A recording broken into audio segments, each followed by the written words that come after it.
First flight Emirates Dubai నుంచి Hyderabad. Green field ఎయిర్పోర్ట్లకు శ్రీకారం చుట్టాం.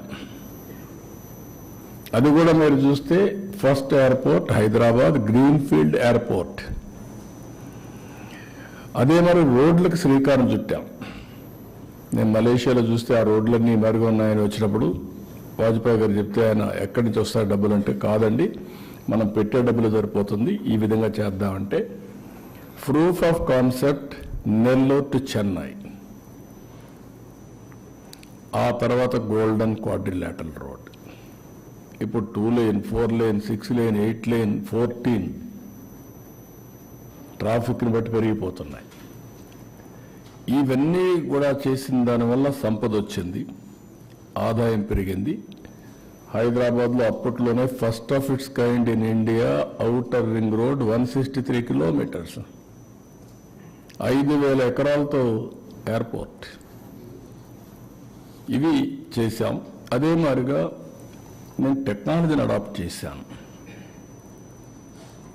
Technology IT వల్ల ఏం జరుగుతుందో ఒకసారి చెప్పడం కాకుండా దాన్ని ఓనర్షిప్ తీసుకొని చాలామంది ఎగతాళి చేశారు. టెక్నాలజీ ఐటీ తిండి పెడుతుందని. ఈరోజు ఆ ఐటీ తిండి పెట్టడం కాదు కానీ ప్రతి ఒక్కరిని ఎక్కడికో తీసుకెళ్ళిపోతా ఉంది. సెల్ ఫోన్ లేకపోతే ఎవరుండే పరిస్థితులు లేరు. ఇవన్నీ విజువలైజ్ చేసి ఆ రోజు చేశాం. ఈరోజు గవర్నమెంట్ వచ్చినప్పుడు నేను చెప్పిన విషయాలు మీరందరికీ డెవలప్మెంట్ చేసి సంపద సృష్టించి ఆదాయాన్ని పెంచి, పెంచిన ఆదాయంతో మళ్ళా అభివృద్ధి చేస్తూనే సంక్షేమ కార్యక్రమాలకు నాంది పలికి కంటిన్యూగా ఎంపవర్మెంట్ చేస్తామని చెప్పాం. అదే మరిగా వచ్చిన 7 నెలల్లో స్వర్ణాంధ్రప్రదేశ్ విజన్ 2047 తీసుకొచ్చాం. దాంట్లో నిర్దిష్టమైన ఆలోచనలు పెట్టుకున్నాం. ఇక్కడ మీరు చూస్తే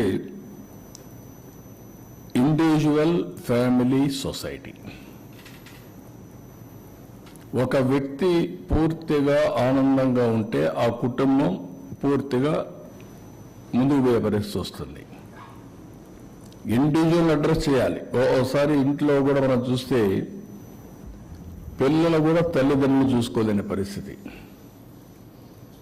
ఈరోజు నేను పెన్షన్ ఇచ్చాను. పెన్షన్ ఇచ్చిన తర్వాత ప్రతి ఒక్క ఓల్డ్ పీపుల్ చూసుకోవడానికి పిల్లలు సిద్ధంగా ఉన్నారు. You can imagine that one pension. అది కూడా నేను 4,000 ఇచ్చాను, 6,000 ఇచ్చాను, 10,000 ఇచ్చాను, 15,000 ఇచ్చాను.